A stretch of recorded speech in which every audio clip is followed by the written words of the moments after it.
Hello and welcome to Think Green, Be Green. I'm your host, Fran Whitty, and on today's show, we're going to take a look at some cool eco-gadgets that will keep you powered up when you're on the go.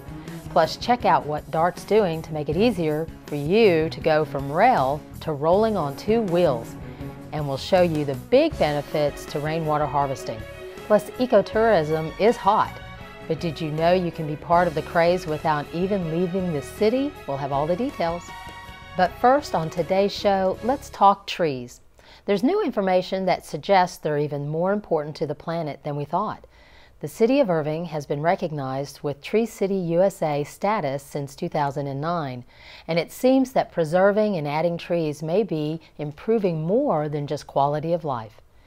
In the summer, cities can become heat islands, a term that describes buildup of urban heat areas that are hotter than nearby rural areas. In the evening, the difference in temperature can be as high as 22 degrees. According to the Environmental Protection Agency, trees can help lower surface and air temperatures by providing shade and through the release of water from plant leaves. Having a greater number of trees helps cities with larger populations like Irving reduce the effects of summertime heat islands. This can help reduce summertime peak energy demand, air conditioning costs, air pollution, and heat-related illnesses. When adding new trees or other landscaping, some residents have come to me asking about water conservation, not only to help the environment, but also to help them save on their water bill. Rainwater harvesting is a great way to not only get the most out of your summer rainfall, but your paycheck. Reporter Avery Anderson gives us a look at how easy it is to make it a reality in your own backyard.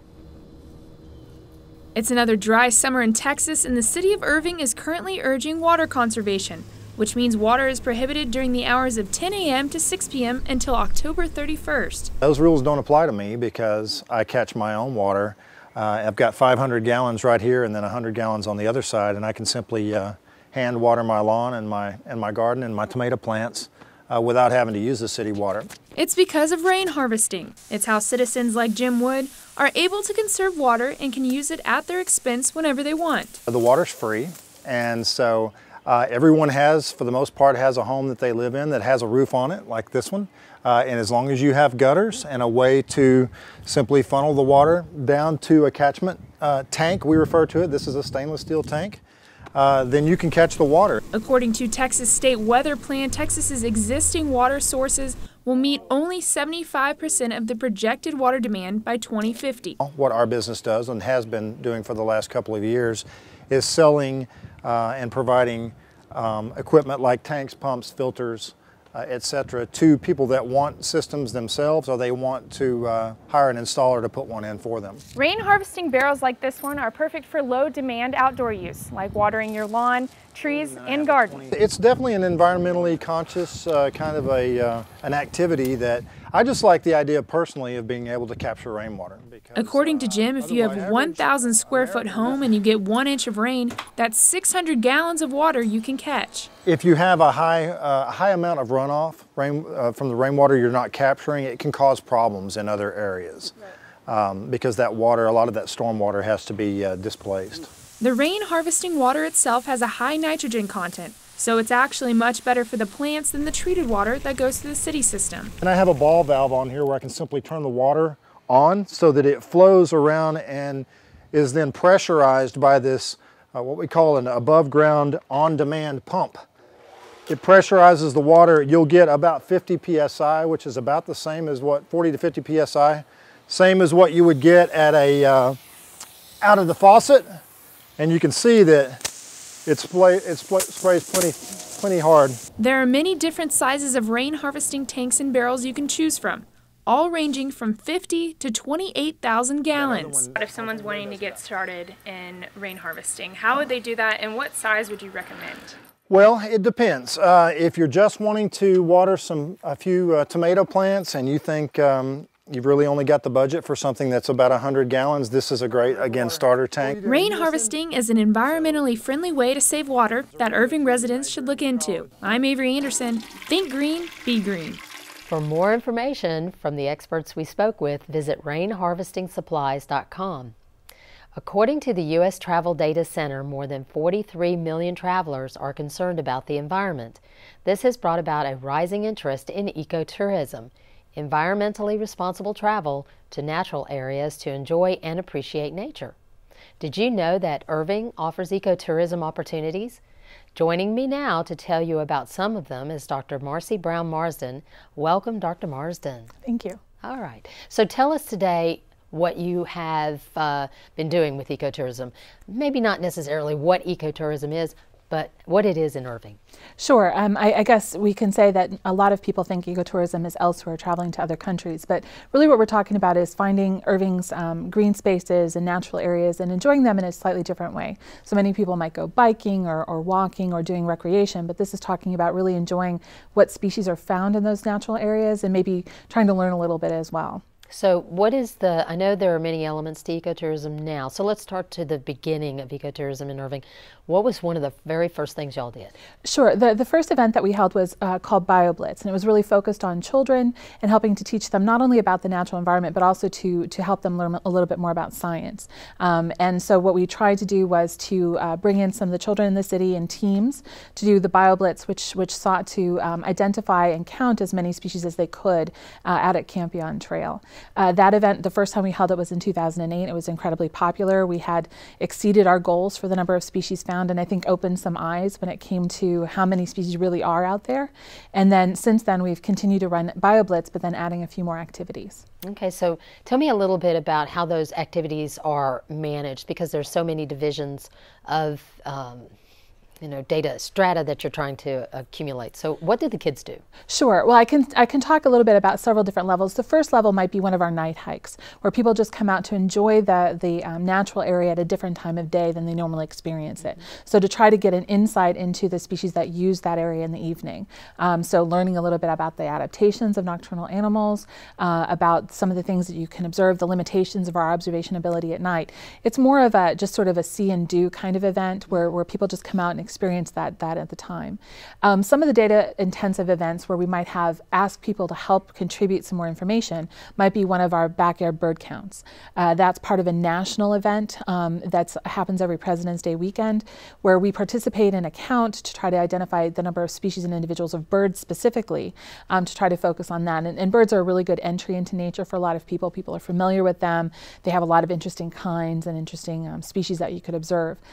With BioBlitz, we ask those teams to even divide up further into different species groups. So let's say we'll have a group that goes out and looks at nothing but plants, another group that looks at insects, another group that might look at something like the water life, so that might include both plants and animals, and then some that will sort of look at everything, some that just like to enjoy finding out what is there of any kind. So each one of those teams might report back our data, and then we can log it from year to year to see how things have changed. All right, so let's go back where you were talking about night hikes. All right, so tell me more about a night hike. Is it hiking at night? I know it sounds like it, and sort of the idea, a night hike is sort of something that a lot of places will do, but the way our night hike is again, we open the trail at night. We ask them to come out to be prepared to experience the trail at night. Now we think they might want flashlights. What we're really trying to do is to maybe get them adapted to the nighttime environment. So we try to shield our flashlights a little bit to try to protect the species that are out there, and also to get our eyes adjusted to the nighttime. We introduce the groups, the participants, both adults and children, to what they might see. And then we will send them out with a trained guide that has experience in finding out what might be there. They have some stories to tell about what they might see. And then what we also will do is to have stations.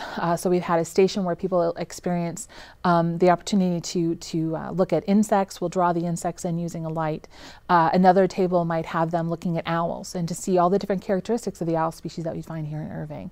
And then we'll even have some activities, some craft activities that people can enjoy both before or after to try to think about what other associated things that they can do. So it's a lot of different things that can happen in a very short amount of time for our night hikes. And I do think you also do the telescope. Right, yeah, we do a telescope as well. So we experience both nature sort of here, and then we sort of look outside of the planet to sort of see stars and planets and really get some sense of what, if you open your eyes, you really see some amazing things. All right, so now with the night hikes and BioBlitz, you have an outside group that you work with, well, where you are, your students, and another group. Can you tell us about that? Sure. We have several project partners. One of them is the University of Dallas, where I work. I bring out a lot of my students to help. Many of them have younger brothers and sisters, and so they miss that opportunity to teach younger individuals about nature, or just to work with that age group.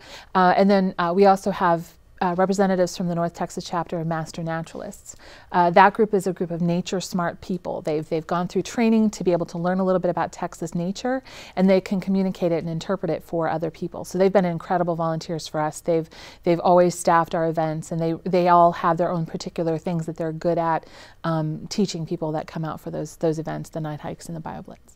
This is a wonderful opportunity for our residents to participate with nature, be interactive with nature, and I really thank you for coming out and talking with us today about how our residents can do that. It is very important for residents to pre-register for these activities. It is offered through Parks and Recreation, but residents can go to the city's green website, cityofirving.org/begreen, to pre-register. Thank you, Dr. Marsden, so much for being with us. Thank you. It's great to know there are so many eco-friendly ways to have fun here in Irving. We also caught up with the city's Capital Improvements Program Director, Casey Tate, for an update on the future of the city's trail system. It looks like there are a lot of exciting things in store for residents and visitors. The TRE hike and bike trail will basically run along Rock Island Road from Irby Road westward all the way out to the West Irving Transit Station out there at Gilbert Road. This is a federally funded project that will run underneath the elevated rail there. Now we see a lot of people walking under those rails every day. Well, there's going to be a 10-foot trail put in with road crossings at Story Road, at Briary Road, and at Beltline. Folks will be able to ride their bike out to the transit station to catch the train. Ultimately, we have some more plans to go along Rock Island from Irby Road eastward over to the new the South Irving Transit Center at Heritage Crossing, and then also tie into Centennial Park Trail. So we're trying to make this part of a kind of east-west southern connection for the trail that ultimately will go down and tie into Campion Trail down at Mountain Creek Reserve.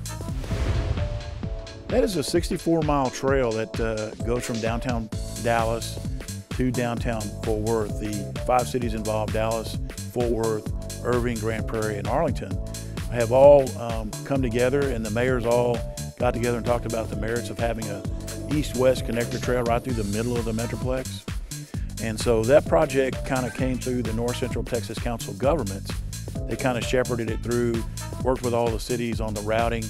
And Irving, I think, is very blessed to have 2 routes through town. We have the route that will go up Delaware Creek, actually will come cross over the Dallas segment at Trinity View Park, follow the existing Campion Trail into Mountain Creek Reserve. It'll go north along Delaware Creek up through Centennial Park, Center Park. It'll tie into that TRE trail that we just talked about. That will go west all the way out along Rock Island, all the way past Valley View out there. The second route will continue to follow Campion Trail along the West Fork, behind the landfill. It'll tie into the Grand Prairie Trail they have now, and then the Grand Prairie Trail is connected to follow, or expected to follow, the river all the way up and tie back into this trail in the vicinity of Rock Island and Valley View Lane. Then they're looking for opportunities to get people off the road, out of the cars, getting them to walk to transit stations or getting them to ride a bike, alternate forms of transportation, obviously, to decrease the carbon footprint that we put on the earth. These are all good news stories because it helps the air quality here in the Metroplex also. When you start taking cars off the road and people start riding a bike to a transit center to catch a train. To learn more about the city's trails or these opportunities, visit cityofirving.org. If you live in the Las Colinas area or other locations convenient to the DART rail, you should know about some big changes DART is making to become even more bike-friendly. Bria Bell was on hand for a kickoff event to showcase some alterations that are making cycle commuters very happy.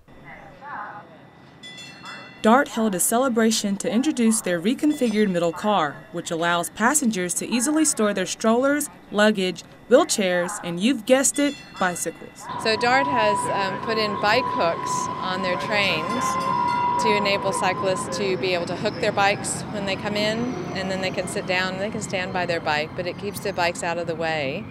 and makes the commute successful. The bike bridges that last mile gap between the station and where you want to go. An Energizer station was set up, attracting bicyclists and onlookers to inform them on the positive impact that bicycling has on the environment. We're offering people the chance to re-energize after riding your bike to the station or from your house to work. We have bananas and bagels and some other treats, some power bars, and literature about maps and ways to make your commute more successful. But biking isn't only beneficial for the planet as a whole, it can help our bodies as well. You feel better, right? You start out the day with a lot of stress, and you're sitting in your car, you're getting angry at people. Why are they so slow? You ride a bicycle, you're passing those people, right? You can take a little side road around, and it's a win for you, right? And then by the time you get to the office, your heart's working, everything's alive, and you get to your desk, and maybe you got to sit in a cube form for a little while, but when you're done, hey, I get to ride my bike again. So just, you feel a lot better about life, about everything. Gets all the stress out. Gets rid of the depression or whatever you may have going on. And there's the whole health benefit, all that stuff, but, so it's a good time.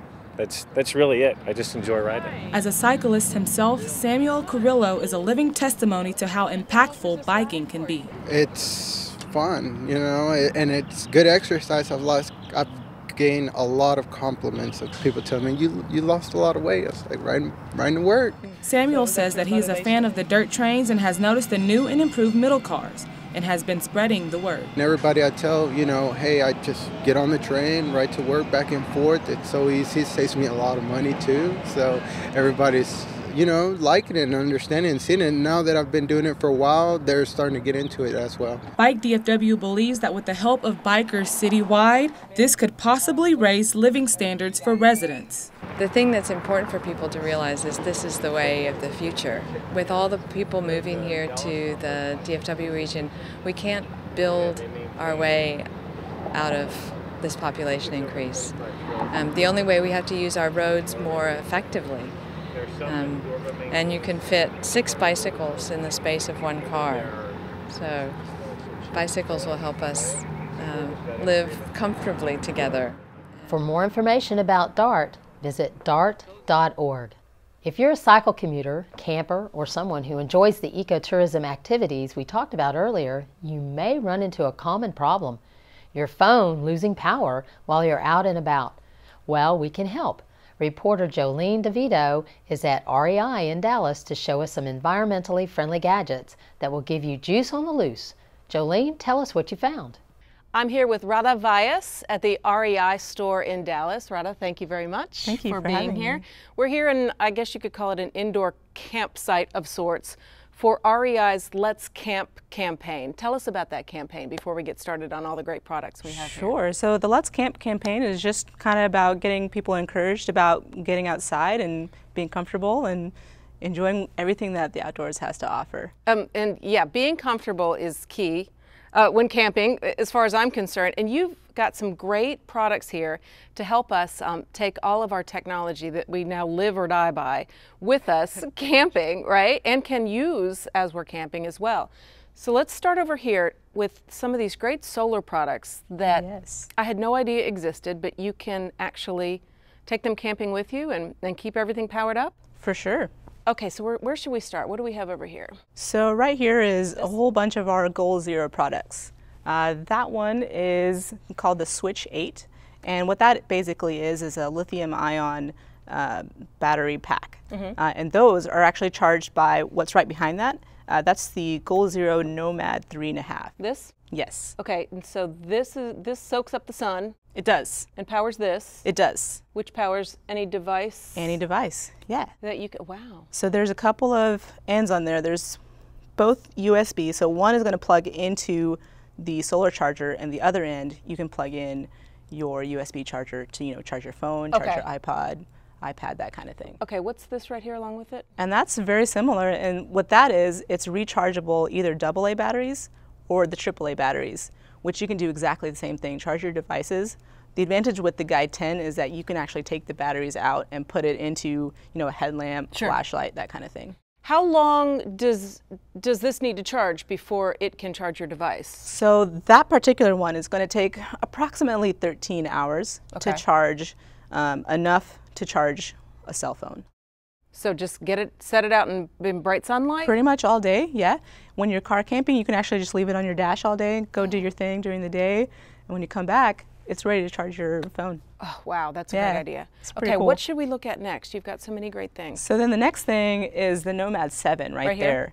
So this that looks one, like massive size of that. It pretty much is, yeah. It's twice the size of that one, so it's really, really cool. So that one, 6 hours. Okay. If it's in bright sunlight, no clouds or anything, you can count about 6 hours. Wow. Yeah, to charge up. Now, let's talk price points. How much for this? How much for this? So this one is going to run at about $80. And then that one, the Switch 8 there, with the Nomad 3.5 is also about $80. That's not bad. Yeah, it's not too bad. That's not as bad as I thought. I guess something this awesome I thought would be more expensive than that. And great gifts too for campers. For sure. All right, where do we go next? Let's see what else we have. So then there's a couple other things to kind of keep you comfortable in the outdoors. I like to listen to a lot of music. So there's this speaker right here, the Rock Out. Oh. Yeah. So it sounds pretty good. And it's solar powered? Yeah, for sure. You can charge it up through USB, you know, just in your car jack, or of course you can use your solar charger right there. Sure. Oh, okay, great. Yeah, just plug that right in. And it plugs right into whatever your device is? Yeah. Yep. Great. And there's even pockets inside of it, so you can stash little things. You can open it up and look at those little pockets. This is handy. It is really cool. Oh yeah. So there's where you can plug in your iPod or, you know, your phone or anything like that. Okay. And then this is that little plug that you can charge. Great. All right, so what else do we have over here? Then also on this table is this little LED light. And that's just a nice little reading light. Pretty simple. It's about, you know, $10, and it's pretty bright. You know, you can use it, you can charge it in your car, you can charge it with the solar chargers and have a little bit of light. How long does it hold the charge, would you say? Pretty long time. I want to say it's about 10 hours at least. And I don't pretend to be an expert camper, but one thing I do know is that it gets dark. It does get dark, and right. So just even a little light like that can really help so much. It can, yeah. And we don't have it out here, but they have this really awesome lantern that has a crank on the top. Oh yeah? It's called the Lighthouse, and that thing is amazing. So if you don't have the solar ability, you can still crank the top of it and get, for every 1 minute of cranking, you get 1 minute of talk time on your phone. Oh, cool. That sounds, good job to assign the kids at the campsite, right? There you go, get their exercise. That's your chore, your turn to crank. All right, what do we have over here? So over here, we move from, you know, the natural charging of the sun to other natural items like your campfire. So what this is the BioLite stove. I love this. So this thing is actually really, really That's cool. really cool. This part right here is a battery pack, and you charge it. It takes about 3 to 4 hours to fully charge it, and then you start putting in little twigs in here to burn as your fuel. And it charges. This kind of helps to charge the fire, which then when you plug in through this side, you plug in your phone or, you know, your GoPro camera or anything like that. I don't even care if it actually works. It's just so cool, and the idea is so cool. Is this a similar idea down here? So this is a little bit different. What this is, you can use any other kind of fuel. So this one takes just the wood, but this one, so there's like a little camp stove right there with a little bit of fuel.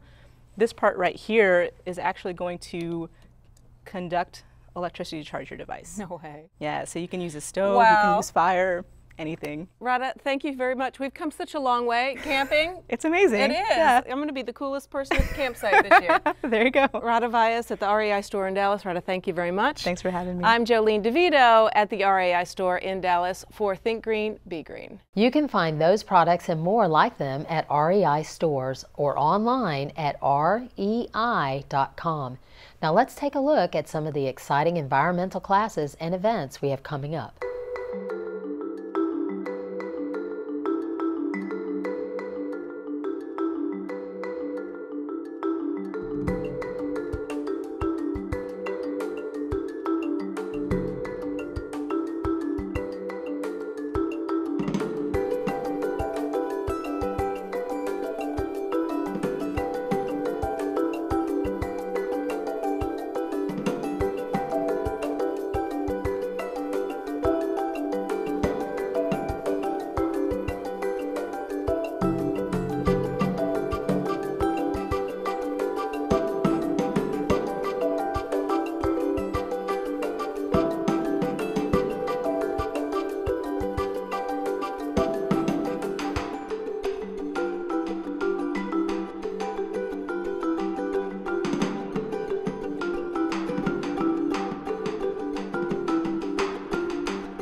Thank you so much for joining me. For more information, visit cityofirving.org/begreen. Until next time, my name is Fran Whitty. Remember, think green, be green.